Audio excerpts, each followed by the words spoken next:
Assalamualaikum warahmatullahi wabarakatuh. Nama saya Nur Sidik. Nah, saat ini saya sedang mengikuti pendidikan proses profesi guru di LPTK Yayan Syinurjati Cirebon. Dan kali ini saya sedang menempuh PPL 1. Nah, untuk jelasnya silakan lanjut lihat videonya. Selamat menyaksikan. Assalamualaikum warahmatullahi wabarakatuh. Waalaikumsalam warahmatullahi wabarakatuh. Selamat pagi. Pagi, Allahu Akbar.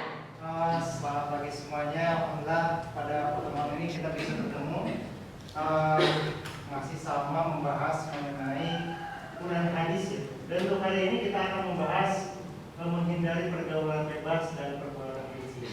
Namun sebelumnya saya absen dulu ya. Ada yang tidak hadir? Ada. Siapa? Najwa Nazila. Kenapa? Izin. Ada yang sakit? Tidak. Alhamdulillah. Semoga saja kita selalu saja sehat semuanya, tidak ada yang sakit sampai yang meninggal. Amin. Nah, anak sekalian, ini adalah kegiatan lanjutan dari bab yang kemarin. Kalau kemarin kita pembahasan menghindari pergaulan bebas juga perbuatan keji. Nah, untuk saat ini ada beberapa kompetensi dasar yang harus dikedepankan. Yang pertama di sini ada menganalisis peran surat Al-Isra ayat 32 dan peran surat dan tentang larangan mendekati zina. Quran surat An-Nur ayat 2 tentang hukuman bagi berzina, dan hadis riwayat Bukhari dari Abu Hurairah, Muslim dari Abu Hurairah tentang iman yang kuat mencegah perbuatan keji. Kemudian mendemonstrasikan hafalan dan terjemahan ayat dan hadis tentang perintah menghindari pergaulan bebas, dan menyajikan hasil analisis ayat-ayat dan hadis tentang perintah menghindari pergaulan bebas dengan fenomena sosial dan remaja masa kini.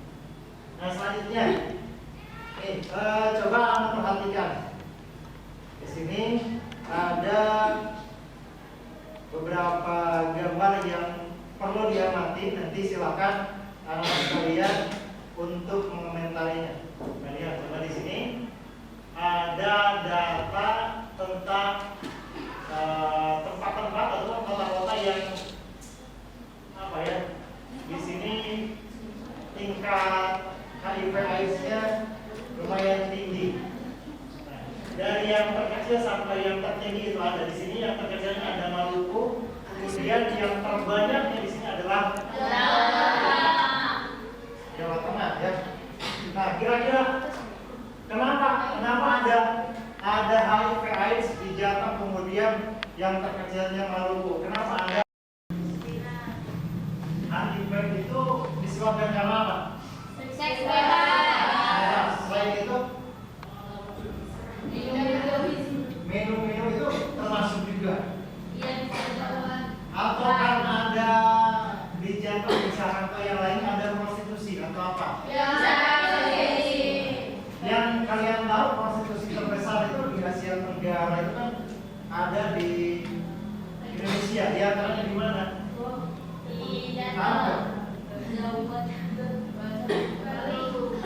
Di mana? Surabaya. Dulu ada yang namanya Gang Doli ya, tapi sekarang alhamdulillah sudah ditutup dan dijadikan tempat yang lain oleh wali kotanya sekarang. Nah, di sini juga ada gambar lagi menjauhi perbuatan zina. Nah, di sini. Oke, selanjutnya kita masuk ke dalil akli ya.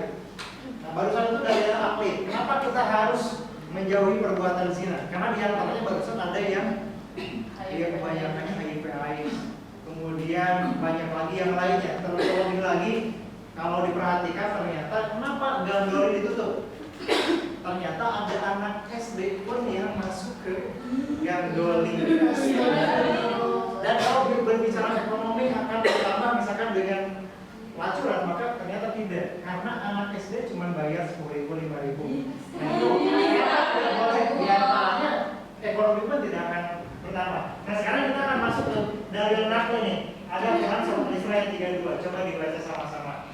Bismillahirrahmanirrahim. Wala taqrabuz zina innahu kana fahishatan wa sa'a sabila. Di sini ada kata-kata wala taqrabuz zina innahu kana fahishatan wa sa'a sabila. Kita lihat arti perkataannya. Wala taqrabu apa artinya? Az-zina. Zina. Fahishatan. Perbuatan keji. Wa sa'a. Buruk. Nah, di sini kalau kita perhatikan nih, wala taqrabuz zina, jangan mendekati zina. Kata-katanya bukan wala tuzinu, janganlah kamu berzina. Kenapa?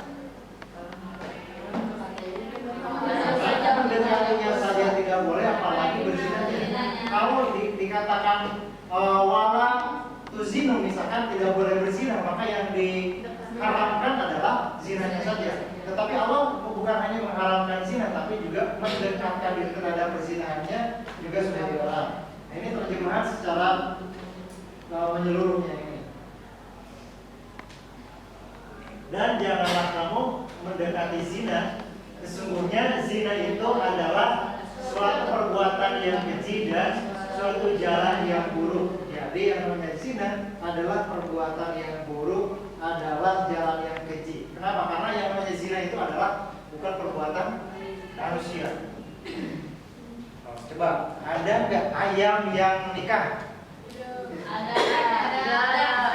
Ayam nikah pakai undangan gitu. Jadi invitation misalkan. Ada yang undangan pakai manual atau pakai apa namanya? Yang digital misalkan. Nggak ada kan? Makanya yang namanya zina itu bukan perbuatan manusia. Tapi manusia kadang-kadang kalau seperti hewan baru mandor, bahkan lebih buruk daripada hewan. Makanya di sini yang namanya perzinahan tidak diperbolehkan. Nah, selanjutnya, nah kita sudah bagi-bagi kelompok nih, 4 kelompok. Selanjutnya kita akan menganalisis. Nah, Al-Quran surat Al-Isra ayat 32 ini dari dua sisi ya. Satu tadi ada kata-kata wala taqrabuz zina. Nah, di sini ada kata-kata wala taqrabuz zina, janganlah mendekati zina.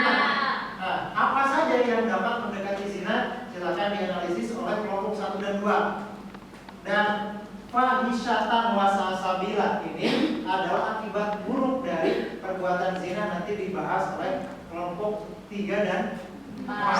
Nah, sekarang silakan sekalian yang sudah dikelompokkan ini membahas mengenai hal-hal yang dapat mendekatkan kepada zina dan akibat buruk dari zina. Nah, kelompok 1 ini kelompok 1, kelompok 2-nya yang ini ya. Kelompok 2 ya, ini dan kelompok 2, kelompok 3, kelompok 4. Jadi yang ini berdua ini adalah membahas tentang bagaimana apa sih yang dapat mendekatkan di terhadap perzinahan. Yang 2 ini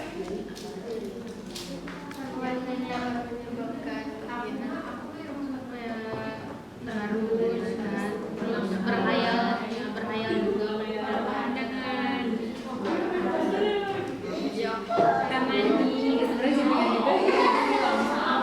Begitu kata ininya ya, kalau zina kan ada apa sih? ada Pacaran ya? Iya. Terus juga di sini ada chattingan gitu. Iya kan? Video call juga nggak boleh tahu ya, ya video call. Nggak tahu TikTok kan nggak boleh. Iya, soalnya biasa di sini. Iya, itu nggak boleh.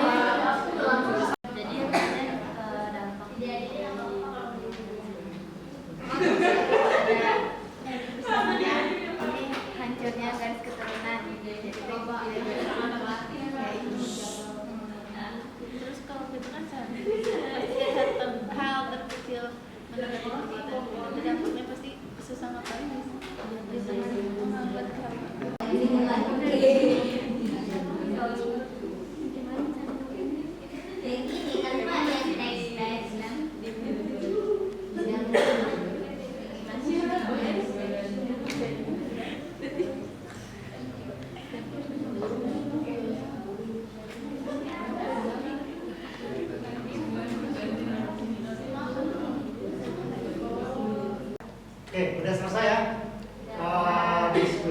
kelompoknya. Nah sekarang kita akan masuk ke sesi presentasi. Nah, dimulai dari kelompok 1 dulu.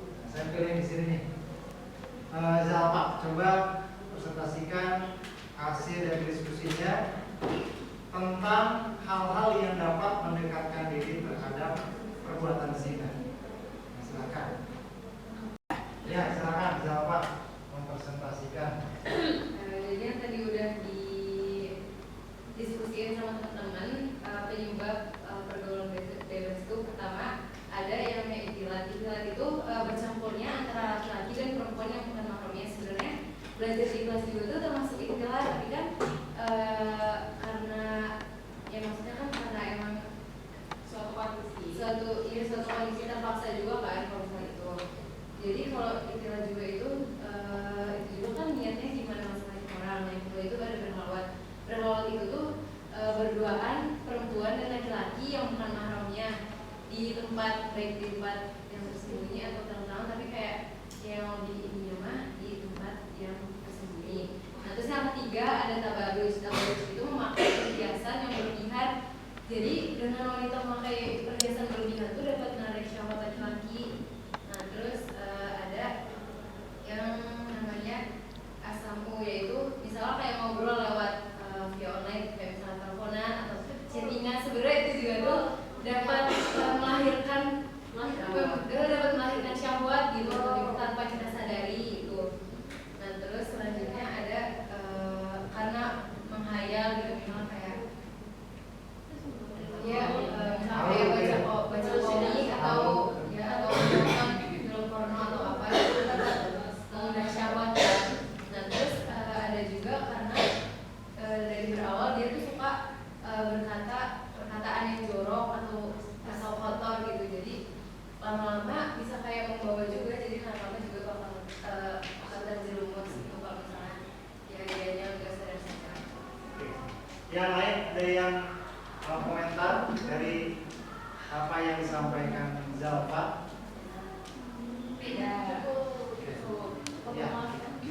Oke. Barusan kelompok pertama sudah mempresentasikan, sekarang kelompok 2. Barangkali mungkin ada yang berbeda pendapatnya dari kelompok yang kedua. Silakan, Rizky ya. Di sini saya mau menambahkan yang di sini yang saya baca itu mau menjalin hubungan sebagai pacar juga itu termasuk perbuatan zina dan mendekati zina. Terus di sini ada juga al-qublah adalah menyentuh lawan jenis yang bukan mahram. Jadi kita kan punya batas masing-masing untuk menyentuh lawan jenis. Jadi kalau misalkan dengan sengaja kita menyentuh kulit atau lawan jenisnya itu yang bukan mahram itu termasuk mendekati zina.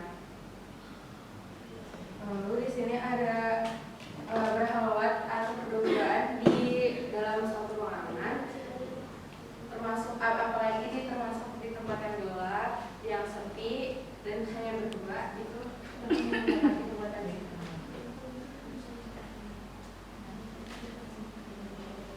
Ada lagi?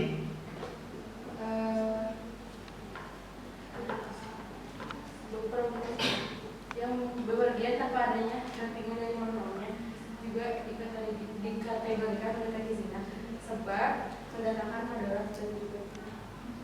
Oke, iya, terima kasih. Tadi sebagian sudah kelompok 1, sekarang kelompok. Oke, beranjak ke kelompok 3 ya. Tadi kelompok 1 dan 2 membahas mengenai yang dapat mendekati perbuatan zina. Nah, sekarang akibat buruk dari zinanya itu sendiri. Dari kelompok 3 dan kelompok 4. Nah, silakan kelompok 3 sama Bilqis. Apa saja akibat buruk dari zina supaya kita bisa menghindari zina? Silakan. Akibat buruk dari zina yang paling besar itu adalah rusaknya atau putusnya garis keturunan. Jadi contohnya itu ada yang zina perempuan dan laki-laki. Nah, mempunyai anaknya itu nantinya tidak bisa dinikahkan oleh ayahnya karena itu anak dari hasil zina. Jadi harus diwakilkan oleh hakim. Selain itu ada juga manusia, jadi dipandang buruk oleh masyarakat. Ya, terima kasih. Bilqis, ya, bentar, Mas Bilqis. Langsung ke yang keempat. Ya, silakan kelompok 4. Baik, kami dari kelompok 4 akan menambahkan ya dari kelompok sebelumnya tentang dampak-dampak dari perzinahan. Yang pertama, dampak dari perzinahan itu yaitu terkena penyakit alat reproduksi seperti HIV dan AIDS. Yang kedua, merusak psikologis anak. Yang ketiga, merusak keturunan. Yang keempat, terasingkan oleh masyarakat. Dan yang kelima, nasabnya terputus. Contoh, jika anak itu ingin menikah, maka ayahnya yang melakukan hubungan yang terlarang itu tidak bisa menjadi wali untuk anaknya. Anak itu hanya bisa diwalikan oleh wali hakim. Yang selanjutnya yaitu masa depannya akan suram ya. Yang ketujuh, merusak kehormatan dan harga diri. Yang terakhir, menggelapkan hati dan menghilangkan cahaya wajahnya. Terima kasih. Wassalamualaikum warahmatullahi wabarakatuh. Waalaikumsalam warahmatullahi wabarakatuh. Terima kasih kepada yang sudah presentasi semuanya. Oke, kita simpulkan sama-sama. Yang pertama, jadi yang namanya zina itu sangat tidak boleh karena sekali lagi bukan perbuatan manusia, itu perbuatan hewan. Itu yang pertama. Tapi selain itu, selain dari zina, ada juga yang diharamkan, yaitu adalah mendekati zinanya itu sendiri. Tidak diperbolehkan karena mendekatinya juga banyak hal yang dapat mendatangkan madarat. Ya, terlebih lagi zina. Kalau saja mendekati zina juga banyak madaratnya, apalagi zina. Nah, di antaranya madarat dari mendekati zina, di antaranya jika saja dari anak sekalian pacaran, kemudian diketahui orang, maka image orang terhadap kalian akan buruk juga. Ditambah kalau perbuatan zina, maka sudah tadi kata Teni, misalkan masa depannya akan suram. Oke, anak sekalian, alhamdulillah kita sudah membahas satu materi ini, dan insyaallah di pertemuan yang akan datang kita akan membahas juga hukuman bagi orang yang melakukan perbuatan zina, juga pembagian zina itu apa saja di pertemuan yang akan datang. Mudah-mudahan kita mendapatkan perlindungan dari Allah Subhanahu wa taala supaya terhindar dari perbuatan zina. Oke. Alhamdulillahirabbil alamin. Subhanallah.